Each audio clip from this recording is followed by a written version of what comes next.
Good morning, Patrick here, coming from Complete Health, and just wanted to talk about alkali foods and how that can actually have a huge impact on the way that our body works. So generally, whenever you consume a food and you put it into your body, either it's going to have one or two reactions. It's going to be alkaline, which is going to bring the pH of our body down, or it's going to become acidic, which basically means it's going to bring the pH of our blood up. So what we want to basically have a look at is the types of foods that we can eat that basically will improve the acidity of our blood, as well as some of the health benefits you can actually get from that. So generally, as a rule of thumb, what we know is the greener that foods generally are, the more alkali they are for our body, and as a result, the more they'll bring the acidity down in the blood. So some of the disadvantages of having acidic blood, so for example, if you drink something like sodas or fizzy pops, cokes, stuff like that, they have something called phosphoric acid in it. And again, this raises our blood acid levels. And what our body does in response to that is it takes the calcium from our bones and then it dumps it out to try and actually balance the pH back out again. Now, as you can obviously imagine, dumping a load of your calcium out of your bones is not going to be ideal, which is one of the reasons why we see people that are eating an alkali diet will start to actually improve on their bone density. So one of the biggest benefits of eating an alkali diet can improve with people with osteoporosis, so it can slow down that bone degeneration and actually keep people functioning for a lot longer. The other thing is obviously if you're dumping a load of calcium, it can start to reduce your recovery rates. So if you're one of these people that likes to go to the gym, or you found yourself hitting a barrier, you may actually find that eating an alkali diet actually speeds up the recovery rate for you so that you can get back to training a lot quicker. And actually you may even find that it improves your performance in the gym.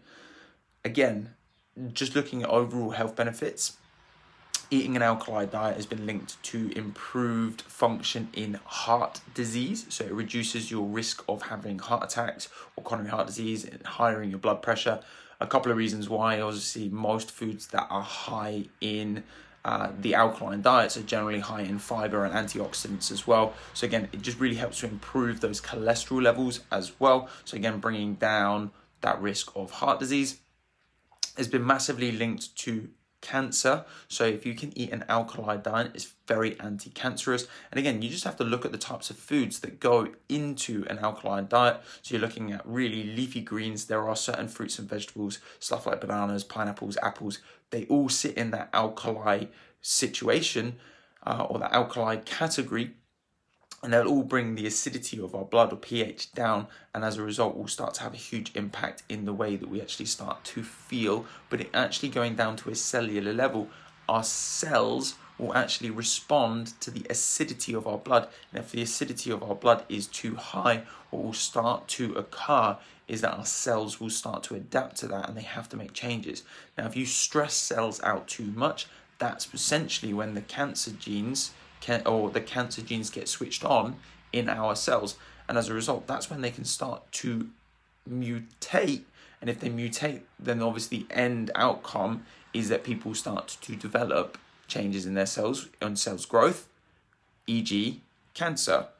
So again, an alkaline diet can be really helpful for stuff like that. Obviously the free radicals that we have in our body that we create from stress, all of the fruits and vegetables you eat on an alkaline diet will actually help to create the antioxidants that will suck up those free radicals that cause for our cells to change.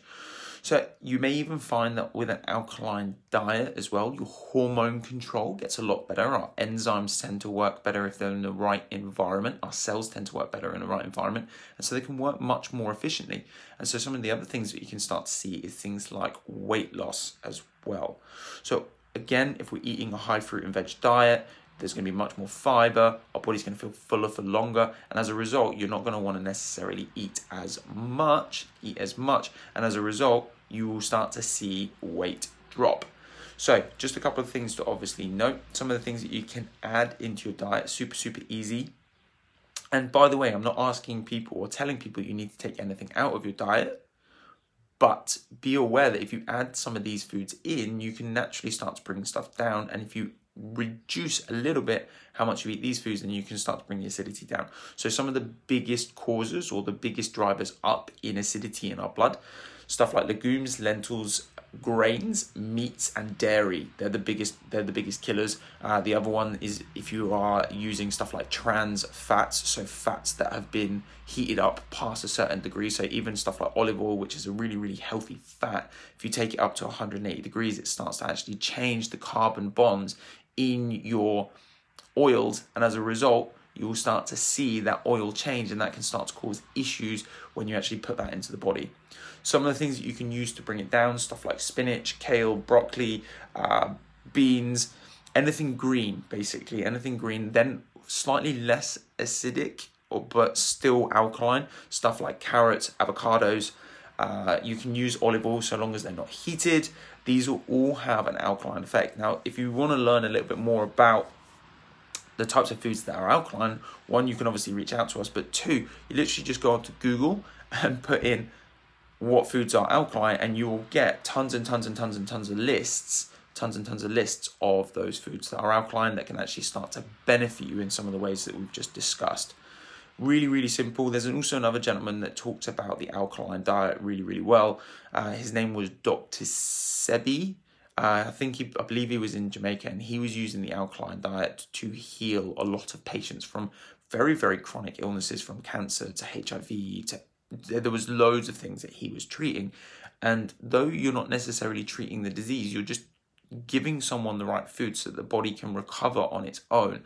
And they went to the extreme nth degree spectrum, doing everything organic and only alkaline foods, and only the most alkaline of alkaline foods for that period, so that those people's bodies actually got that chance to recover.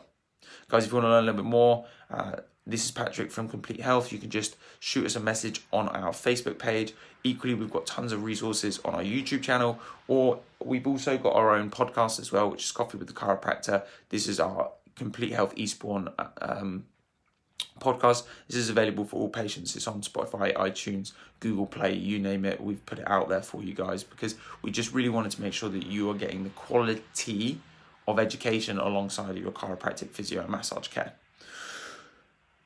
That's all from me today, guys. If you want any more tips and hints, leave a comment below. Maybe there's some topics that you want me to cover. If there's some topics that you want me to cover, just leave a comment in the comments below, and we'll make sure that we obviously start to hit those topics so that people can understand what it exactly is that they want to know about physio, massage, chiro care, diet, exercise, whatever.